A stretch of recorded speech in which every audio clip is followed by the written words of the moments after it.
السلام عليكم ورحمة الله وبركاته، أهلا بكم في فيديو جديد وفيديو جميل يا جماعة. وفي الفيديو بتاعنا النهارده فيديو فاخر ومن الآخر. الفيديو بتاعنا النهارده هنشاهد داعية عربي بيتكلم كلام عن مصر وعن المصريين، وذكر في كلامه حاجات كتير جدا يا جماعة.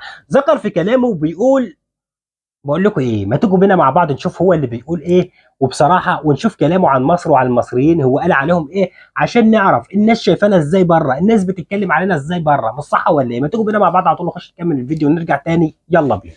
هي مصر التي نريدها. العجيب، اسمع: الذي يؤمنه الله لا يفزعه أحد. الذي الله عز وجل كتب له الأمان لا يفزعه أحد. والله كتب منذ يوسف إلى الآن الأمان لمن؟ لمصر.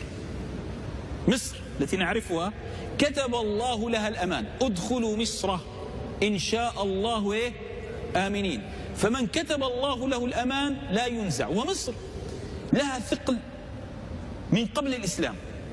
قبل الإسلام لها ثقل، لأن عمدة الإسلام أو تاريخ الأمة الإسلامية يقوم على ثلاث كهرم: إما أن يقوم على العراق، وإما أن يقوم على بلاد الشام، وإما أن يقوم على مصر. كتاريخ، كجند، أنا أتكلم عن جند. لهذا تجد إن كسر أحدهم جبر أحدهم الآخر. في التاريخ الإسلامي إذا كسر أحدهم جبر أحدهم الآخر، بمعنى لما كسرت العراق والشام في التتار من الذي نصرهم؟ مصر. مصر لها الأمان. فإذا رأيت الأمة الإسلامية تنحدر فاعلم أن الدواء يأتي من مصر. لهذا النبي صلى الله عليه وسلم ماذا وصفها جنود مصر؟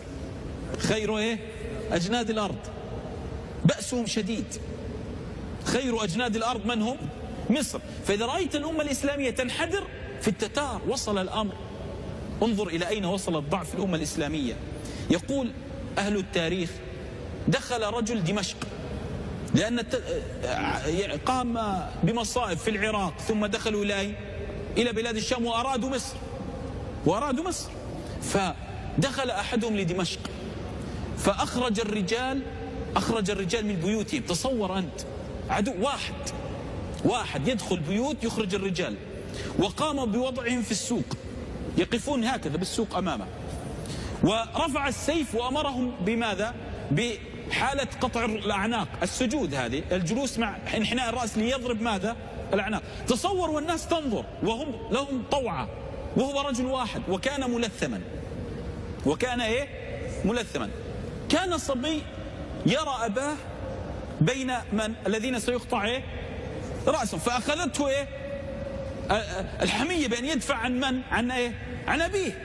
فأخذ سهما فرمى ذلك الرجل الذي أوقفهم، فوقع ميتا. فاجتمع عليه الرجال، انظر لأين وصلوا بالذل.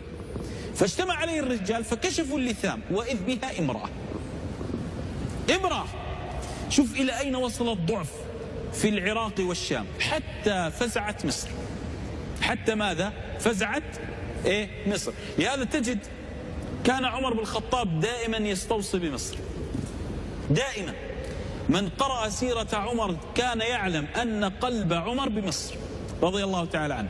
حتى كان عمرو بن العاص يجلس متكئا، إذا جلس على عرشه في الحكم كان يجلس هكذا متكئا، يجلس ويخاطب الناس.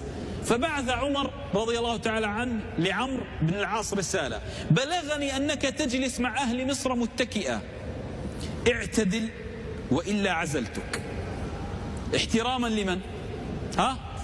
وبكده يا جماعه نكون وصلنا لنهايه الفيديو بتاعنا النهارده. زي ما احنا سمعنا مع بعض، ادي كلام الداعيه الخليجي يا جماعه وسيم يوسف او الاماراتي عن مصر وعن المصريين يا جماعه. بصراحه زي ما احنا سمعنا كده كلام جميل جدا. اجمل حاجه لما نشوف اخواتنا من الدول العربيه بيتكلموا كلام علينا يشرف يا جماعه، وكلام حلو وكلام مبهج. صح ولا ما اللي انا بتكلم غلط؟ هم بيقولوا علينا الكلام ده، يبقى خلاص، يبقى هم شايفيننا كده حلوين، يبقى احنا بسم الله ما شاء الله كده بالصلاه على النبي حلوين يا جدعان، حلوين و100 فل و10 كمان. يلا سلام.